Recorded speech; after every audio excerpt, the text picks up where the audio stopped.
Hello friends, जय माँ बगला को जय दास। सॉरी आप देख रहे हो मुझे नाइटी में, क्योंकि मैं जस्ट अभी आई आधे घंटे पहले। बहुत थक गई हूँ आज, क्योंकि आज मैं गई थी सांबर शरीफ दरगाह। थोड़ा अजीब नाम है बताए, लेकिन जगह का नाम ही वही है, सांबर शरीफ। कहते हैं यहाँ पे हमारे ख्वाजा जी के लाडले पोते फ़खरुद्दीन शाह के बेटे, लाडले बेटे रहते हैं, ऐसा है। कहते हैं ना कि दादा का पूरा खजाना पोते के पास होता है, उनका पूरा खजाना पोते के पास। जब उन्हें बाबा जी को जब उन्हें देना रहता है ना, जब लगता है कि हाँ अब ये मेरा मौके, ये मेरी चाहने वालों का अब इनको दे देना चाहिए, तब वो अपने पोते के पास भेजते हैं, क्योंकि सारा खजाना पोते के पास है। क्योंकि मैं जब वहाँ गई थी ना आज दरगाह में, तो वहाँ पे खादिम ने यही कहा, क्योंकि आज सॉरी वो हिचकी आ रही है। ऐसा हुआ ना कि मैं जब भी यहाँ पे आती थी ना, जो भाई है ना मेरे, हेमंत भाई करके हैं, वो मुझे हमेशा बोलते थे चलो ना बहन, वहाँ चलो वहाँ चलो। फ़खरुद्दीन शाह बाबा सरवार का भी उन्होंने ही दिखाया था। आज वो मुझे बोल रहे थे, क्योंकि मतलब पिछली बार मैं 4-5 बार आई थी, तो मुझे बार बार बोल रहे थे कि उनके पोते साहब बहुत जलाली हैं। हमने पता किया कि वो बहुत जलाली हैं, और जलाली मतलब बहुत ज़्यादा गुस्सेल, और उन्होंने शादी भी नहीं की है। मतलब उन्होंने शादी नहीं कर, पूरा खजाना हुआ है। कहते हैं ना, अगर जब बाबा जी के पास जो चीज़ मुराद मिलनी रहती है, वो अगर कोई किसी कारणवश हमें नहीं मिल पाती है, और फ़खरुद्दीन शाह बाबा के पास भी अगर वो चीज़ें मिलने से रह जाती हैं, हमारी तपस्या होती है, तब तक हमें वहाँ नहीं जाने मिलता है। लेकिन जब सच में वो चीज़ हमें मिलनी रहती है, जैसे भी मैं अपने केशों के लिए दौड़ रही हूँ, तो जब मिलनी रहती है तब बाबा जी खुद अपने पोते के पास भेजते हैं कि अब जाओ। क्योंकि वहाँ का भी खादिम बोलता है यहाँ कोई नहीं आता, क्योंकि अजमेर से सांभर शरीफ दरगाह 120 किलोमीटर है, वहाँ हर कोई नहीं जा पाता। एकदम गांव के अंदर है, मालूम है आपको, एकदम गांव के अंदर था। उसके बाद मैंने वहाँ जाके जियारत की। वहाँ पे उनके सीने पे से जो होते हैं ना, उनका ऊदी वो मिला, फूल मिला। कहते किसी बीमार को खिलाओ तो शिफा मिलता है। वहाँ कुछ अजीब सा महसूस हुआ। और आपको सच बोलूँ, वहाँ पे उन्होंने मुझसे वादा लिया है कि जब मेरा केशव हो जाएगा, तो उन्होंने कहा था कि जो आप मेरे वालिद को, मेरे दादाजी को जो चादर चढ़ाएंगे ना, वो चादर आप मुझे यहाँ ला के चढ़ाएंगी। तो मैं बोली ज़रूर, जो चादर मैं ख्वाजा जी को चढ़ाऊँगी, वही चादर उतरवा के फिर मैं जाके उनके पोते को वहाँ चढ़ाऊँगी। मैंने ये वादा लिया है। और दूसरा, उन्होंने मतलब कहते ना जैसे कि एक अजीब सा रिश्ता होता है। वहाँ मुझे कितने लोग बोलते हैं आप यहाँ पहले आ चुके हैं क्या, पहले आ चुके हैं? मैंने बोला बिल्कुल नहीं, पहली बार आ रही हूँ। लेकिन एक अजीब सा रिश्ता था। कहते ना बहुत सुकून मिला। तो कहते हैं जब कुछ मिलने वाला रहेगा, जैसे अब तुम्हारी तपस्या ख़त्म हुई, अब तुम्हारी परीक्षा ख़त्म हुई, अब तुमको ये चीज़ मिलने वाली, तभी वो वहाँ जाता है, क्योंकि पूरा खजाना वहाँ है। मैं अभी वीडियो बनवाऊँगी, वहाँ पे भेजूँगी, वो आप लोगों को वीडियो देखिए, बहुत अच्छा है।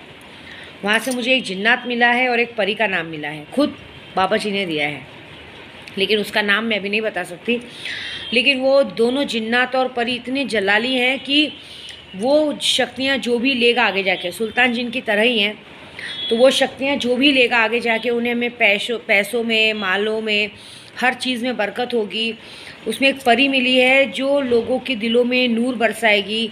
जहाँ भी जाएगी एक नूरे, मतलब एक चेहरे पे नूर रहेगा, एक हर जगह से कदम बोशी, मतलब कहते हैं ना जहाँ जहाँ कदम रखो वहाँ पे फूल होंगे, कांटे भी फूल बन जाएंगे।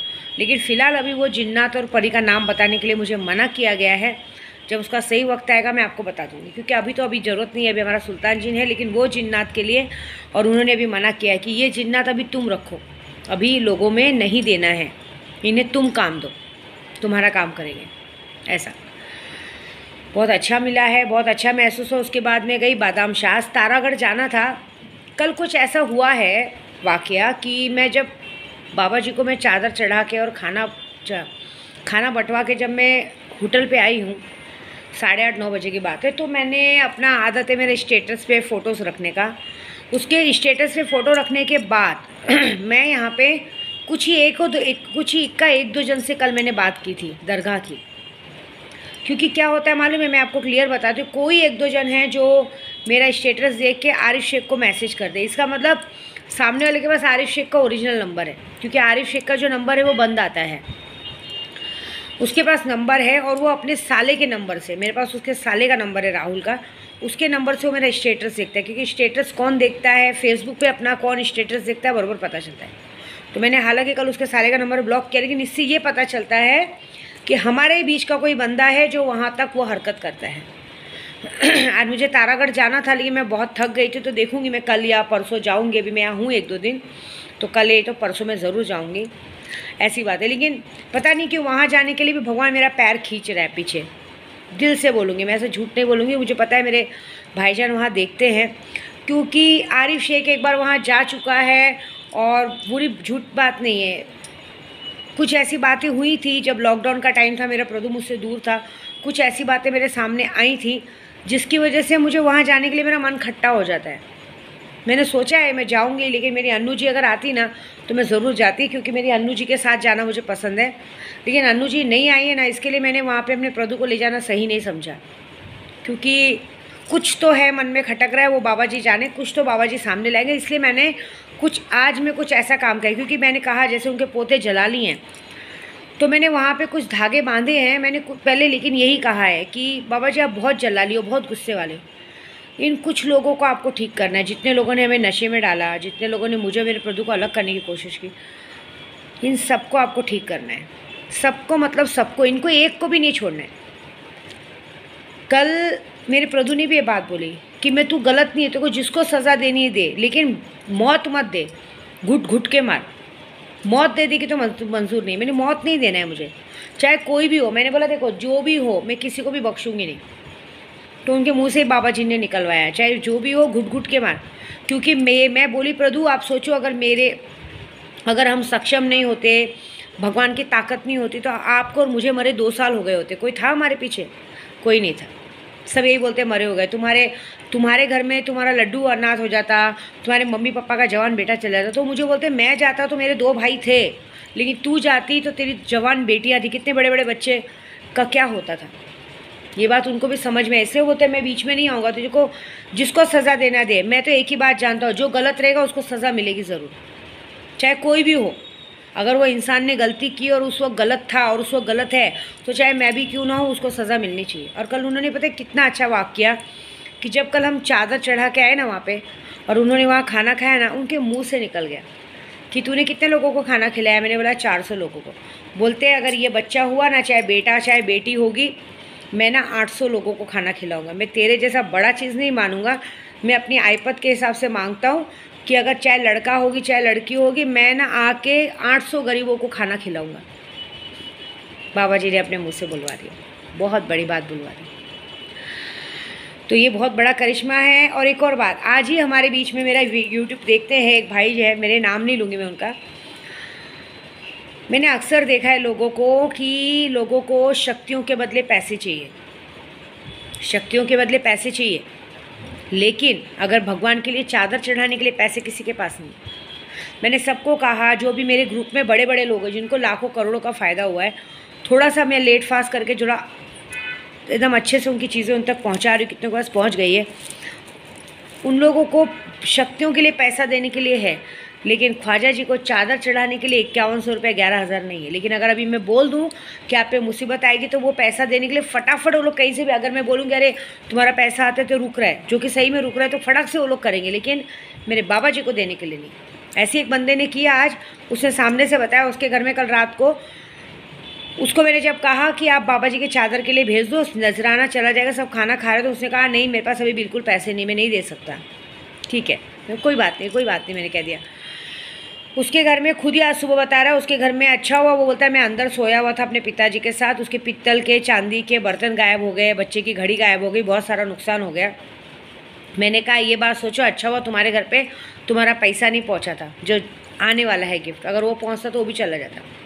बोलता वो तो छोड़िए माँ जी, वो तो नसीब अच्छा हुआ कि मैं बाहर नहीं था, तो शायद मुझे भी जान से मार देते ऐसा। तो बाद में तो भी उनके दिल में गलत आया कि भगवान को बोलिए अगर मेरे से कोई गलती हो तो मैं मर जाऊँ, तो मेरे जो भी मेरा पैसा आने वाला है मेरे बच्चों को दे देना। मैंने बोला अब ये अभी भी गलत सोच रहे हो, आप ये नहीं सोच रहे हो कि भगवान ने आपको सबक सिखाया, लेकिन अलग तरीके से सिखाया। वो चाहते तो आपको भी मार सकते थे, आप बच गए, वो बात आपको दिखाया कि शक्तियाँ। ख्वाजा जी के दरगाह में तो चोर सिपाही सब आते हैं, कल भी कितने जेब कतरे घूम रहे थे, ये बात है। बहुत सारे जन ये दिमाग में लेके बैठे हैं कि दिवाली के टाइम पे हमें शक्तियाँ मिलेगी, बिल्कुल नहीं मिलेंगी, क्योंकि मुझे बच्चा हो चुका रहेगा। आपको क्या लगता है इतनी दूर नाक रगड़ने आई तो भगवान मुझे वेट करवाएंगे? मुझे कभी भी बच्चा हो सकता है, कल भी हो सकता है, अभी भी हो सकता है, 1 घंटे में, कभी भी बच्चा हो सकता है। तो बच्चा होने के बाद तो आप भी जानते हो कि दिवाली में 2-3 महीना में कहाँ काम कर पाऊँगी, मुझे बच्चे पे ध्यान देना पड़ेगा ना। तो इस बार दिवाली पे तो कोई शक्ति नहीं, कुछ नहीं।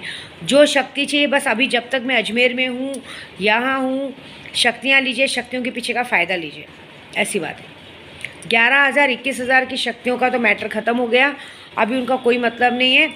हाँ, ये ज़रूर है कि मेरे यहाँ 50,000 से शक्तियाँ शुरू होती है, मारण मोहन वशीकरण शुरू होता है। कुछ लोगों ने मेरा मजाक बनाया है मेरे यूट्यूब पे।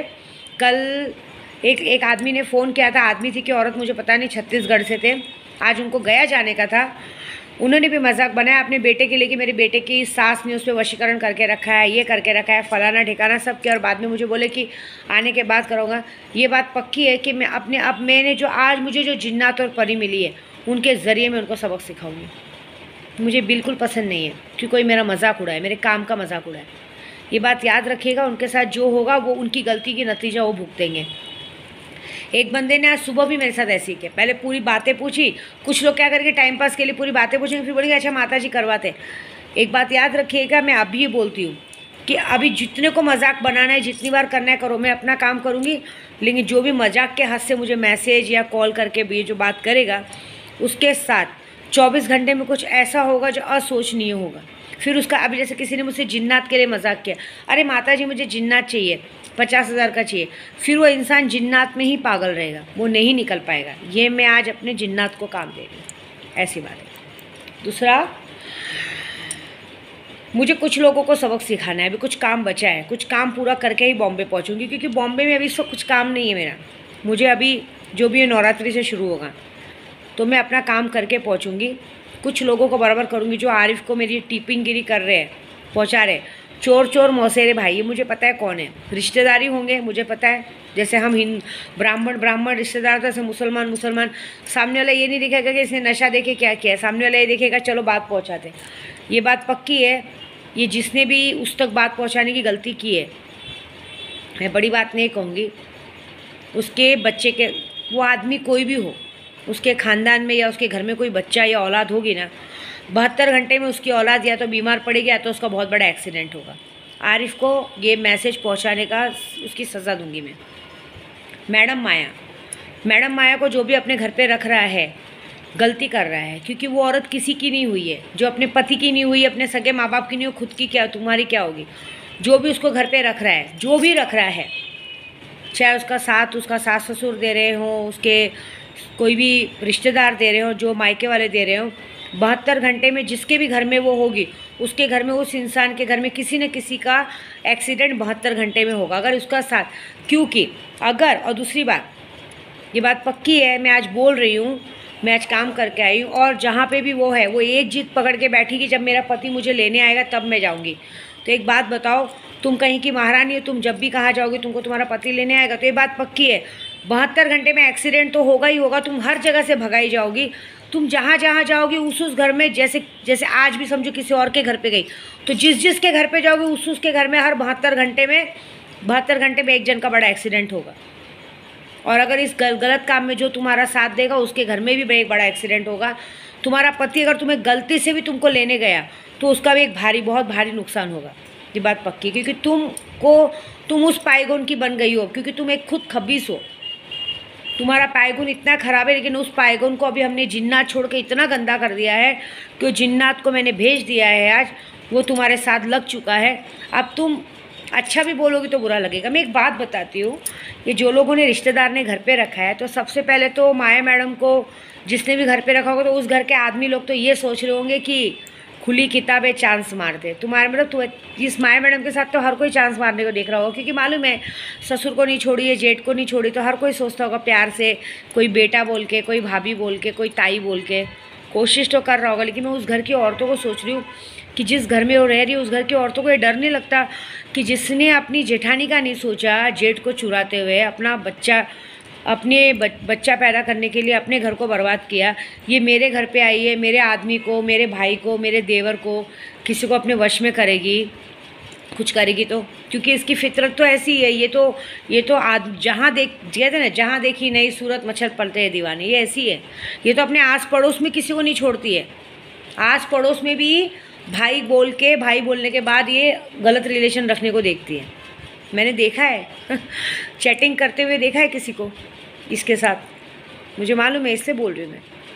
तो मैं सोच रही हूँ कि आदमी तो मज़ा लेने को देख रहे हैं, क्योंकि एक पति को छोड़ के आई हुई औरत, जब एक पति को एक औरत छोड़ के यहाँ वहाँ भागती ना, तो हर आदमी उसको गंदी नज़र से देखता है। चल ना, एक बार तो खाने को मिलेंगे, तो प्यार से तुमको बहाने से लेके खाएंगे। लेकिन उस घर की औरतों को मैं क्या बोलना चाहूँगी कि तुम लोग को ये डर नहीं लगता कि ये औरत अपने खुद के घर में कांड करके आई है तो आपके घर में किसी को छोड़ेगी? ऐसा नहीं हो कि कल आप अपने घर पे इसको सहानुभूति करके रखे और कल पता चला इसने आपके पति को फंसा लिया, तब क्या करोगे? क्योंकि ऐसी औरतें ऐसी कर सकती हैं। क्योंकि जैसे अगर अभी हम और आप रहेंगे तो हम अपने घर में ही रहना पसंद करेंगे, हम क्यों किसी के घर में रहना पसंद करेंगे? क्योंकि माया मैडम का अच्छा खासा घर है, अच्छा खासा ससुराल है, पति का घर है। ये बार बार मुंह उठा के भागेगी, सबके सामने रोएगी, मेरा पति मुझे देखता नहीं है, अपनी गलती थोड़ी बताएगी। तो ये सब इसके साथ ऐसे ही करेंगे ना। मैं ये सोच रही हूँ कि कौन सी ऐसी औरतें हैं जो इसको अपने साथ रखी है, वो एक बार भी नहीं डर रही है कि साला मेरे पति को हड़प ली तो, मेरे भाई को हड़प ली तो, मेरे देवर को हड़प ली तो, बताओ। क्योंकि ये इतनी मीठी जुबान की है कि किसको भी कभी भी कैसे भी फंसा सकती है। ऐसी औरतों को आप लोग घर में रखते क्यों हो? जो अपने पति की नहीं हुई वो तुम्हारी होगी क्या, ये बताओ। और जहाँ तक रही आरिफ शेख की बात, तो ये तो मौत के दरवाजे पे खड़ा है। हाजिदा ने बोला है माँ ये मौत के दरवाजे पे खड़ा है। फ़िलहाल तो अभी हम सब लोगों ने मिलकर एक काम किया है कि कुछ तो ऐसा करेंगे जो बहुत अलग होने वाला है। कुमाता का भी बताया है, कुछ ना कुछ तो अच्छा होगा। आज जलाली करके आई हूँ मैं, बहुत सारा नूर लेके आई हूँ। आज कुछ काम तो दिया है जिन्नातों को, कुछ तो होगा, बड़ा होगा, धमाका होगा, बॉम्बे पहुँचने से पहले होगा बस। लेकिन ये है कि ऐसी माया मैडमों से दूर रहो यार। अपना घर क्यों बिगाड़ रहे हो? जो औरत अपने खुद के घर में अपनी जेठानी का नहीं सोची, अपने दो जेठ को, एक नहीं दो जेठ को अपना हथियार बना चुकी है एक जेठ के दारू पीने का फ़ायदा उठा चुके और एक जेठ के भोलेपन का फ़ायदा उठा के इसने अपना उल्लू सीधा किया है। और जेठानी लोग भी इसको कैसे रखती है पता नहीं। तो तुम लोग अपने घर में रिश्तेदार लोग रख रहे हो, तुम लोग को डर नहीं लगता कि ये औरत किस मिट्टी की है? इसको तो आस पड़ोस की औरतें भी अब इससे बात नहीं करती हैं। आस पड़ोस की औरतों को भी इससे डरना चाहिए कि साला ये मेरे घर में आएगी, गलती से मेरे पति को भाई बोलेगी और बाद में पता चला फंसा लेगी, तो हम क्या करेंगे? ये सोचो, ऐसी औरतों का वो हाल होता है। दूसरा, कल जुम्मेरात है, मैं अभी भी कहूँगी शक्तियाँ लो और तमाशा देखो। इस वक्त श्राद्ध में अगर आप किसी के ऊपर मुठ करनी मारण क्रिया करते हैं तो ये 100% जाके लगेगा, क्योंकि सबके देवी देवता इस वक्त बंध चुके होते हैं। सबके देवी देवता कुल देवत बंधे होते हैं। अब ये नवरात्रि में ही बाहर आएंगे, तो अगर आप इन पे कोई भी वार करोगे तो तुरंत जाके एग्जैक्टली लगेगा। ये बात याद रखना, क्योंकि हम हिंदू और इस्लामी धर्म दोनों मिला के करते हैं। ये बात याद रखो। ये लोग जब हिंदुओं का मंदिर बंद होता है तब हम लोग जैसे दरगाह जा रहे हैं। तो ये बात याद रखो, जितने भी देवी देवता है इस वक्त, सब देवी देवता 1 मिनट के लिए 1 महीने की छुट्टी पे जाते हैं। तो 15 दिन श्राद्ध का टाइम रहता है, सारे भूत प्रेत उतरे रहते हैं। तो किसी पे भी बड़े आसानी से आप मुठ करनी, मारण, एक्सीडेंट कुछ भी आराम से करवा सकते हैं। ये बात पक्की है। बाकी आपकी मर्ज़ी। मेरा काम था बोलना, आपका काम है मानना नहीं मानना। बाकी और कुछ काम करना है करके लौटूंगी। जय माता दी।